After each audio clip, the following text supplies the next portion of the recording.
in a rickety one-engine contraption trusting to the long-distance refueling device of a crazy schoolmaster. Iowa garage mechanic Jack Pal Smirch has set off from New York on July 7, 1937, to attempt the impossible, to fly around the world without stopping for rest or gasoline. While America writes off Smirch as a doomed dreamer, humanity gasps when he emerges 9 days later above San Francisco, safe and sound and bound for New York and greater glory than any aviator has ever known before. But there is a problem. Pal Smirch is a little vulgarian whose leering mother tells reporters, the hell with him, I hope he drowns." That is where James Thurber left you last Friday in the first part of one of his greater, longer short stories. He wrote it for The New Yorker in 1931. It was published in The Middle-Aged Man on the Flying Trapeze in 1935. And I am again reading from the Library of America, Thurber Writings and Drawings. Pal Smirch is hours from history, and his own sordid history is moments from revelation to a world expecting another Lucky Lindy, as we bring you part 2 of The Greatest Man in the World by James Thurber. Pal Smirch had, the reporters discovered, once knifed the principal of his high school, not mortally to be sure, but he had knifed him. And on another occasion, surprised in the act of stealing an altar cloth from a church, he had bashed the sexton over the head with a pot of Easter lilies. For each of these offenses, he had served a sentence in the reformatory. Inwardly, the authorities, both in New York and in Washington, prayed that an understanding providence might, however awful such a thing seemed, bring disaster to the rusty, battered plane and its illustrious pilot, whose unheard-of flight had aroused the civilized world to hosannas of hysterical praise. The authorities were convinced that the character of the renowned aviator was such that the limelight of adulation was bound to reveal him to all the world as a congenital hooligan, mentally and morally unequipped to cope with his own prodigious fame.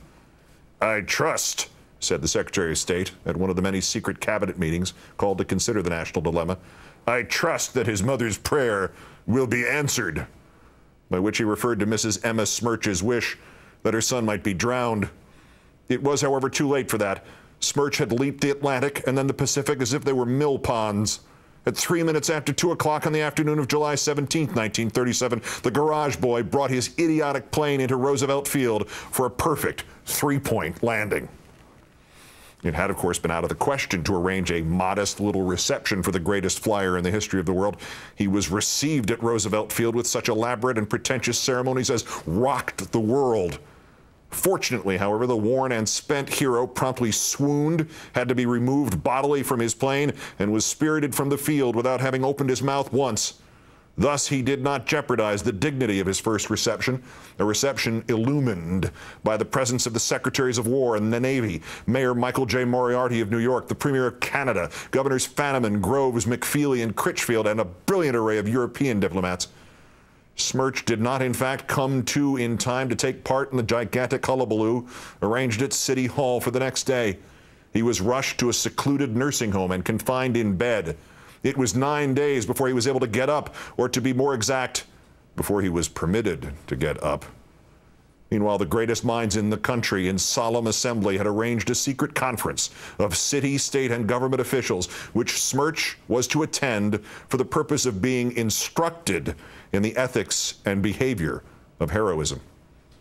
On the day that the little mechanic was finally allowed to get up and dress, and for the first time in 2 weeks took a great chew of tobacco, he was permitted to receive the newspaper men, this by way of testing him out. Smirch did not wait for questions. "Yous guys," he said, and the Times man winced. "Yous guys can tell the cockeyed world that I put it over on Lindbergh, see? Yeah, and I made an ass of them 2 frogs." The 2 frogs was a reference to a pair of gallant French flyers who, in attempting a flight only halfway around the world, had 2 weeks before unhappily been lost at sea. The Times man was bold enough at this point to sketch out for Smirch the accepted formula for interviews in cases of this kind. He explained that there should be no arrogant statements belittling the achievements of other heroes, particularly heroes of foreign nations. "Ah, to hell with that," said Smirch. "I did it, see? I did it, and I'm talking about it." And he did talk about it. None of this extraordinary interview, of course, was printed. On the contrary, the newspapers, already under the disciplined direction of a secret directorate created for the occasion and composed of statesmen and editors, gave out to a panting and restless world that Jackie, as he had been arbitrarily nicknamed, would consent to say only that he was very happy and that anyone could have done what he did. My achievement has been, I fear, slightly exaggerated, the Times man's article had him protest with a modest smile. These newspaper stories were kept from the hero, a restriction which did not serve to abate the rising malevolence of his temper. The situation was indeed extremely grave, for Pal Smirch was, as he kept insisting, rarin' to go. He could not much longer be kept from a nation clamorous to lionize him. It was the most desperate crisis the United States of America had faced since the sinking of the Lusitania. On the afternoon of the 27th of July, Smirch was spirited away to a conference room in which were gathered mayors, governors, government officials, behaviorist psychologists, and editors. He gave them each a limp, moist paw and a brief, unlovely grin. "Hiya," he said.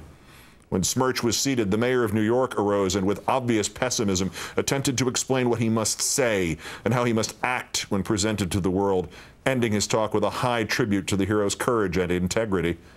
The mayor was followed by Governor Fanaman of New York, who, after a touching declaration of faith, introduced Cameron Spottiswoode, second secretary of the American Embassy in Paris, the gentleman selected to coach Smirch in the amenities of public ceremonies. Sitting in a chair, with a soiled yellow tie in his hand and his shirt open at the throat, unshaved, smoking a rolled cigarette, Jack Smirch listened with a leer on his lips. I get you, he cut in nastily. You want me to act like a softy, huh? You want me to act like that blankety-blank baby-faced Lindbergh, huh? Well, nuts to that, see? Everyone took in his breath sharply. It was a sigh and a hiss. Mr. Lindbergh, began a United States senator, purple with rage, and Mr. Byrd. Smirch, who was paring his nails with a jackknife, cut in again. Boyd, he exclaimed. Oh, for God's sakes, that big... Somebody shut off his blasphemies with a sharp word. A newcomer had entered the room. Everyone stood up except Smirch, who was still busy with his nails. He did not even glance up. Mr. Smirch, said someone sternly, the President of the United States.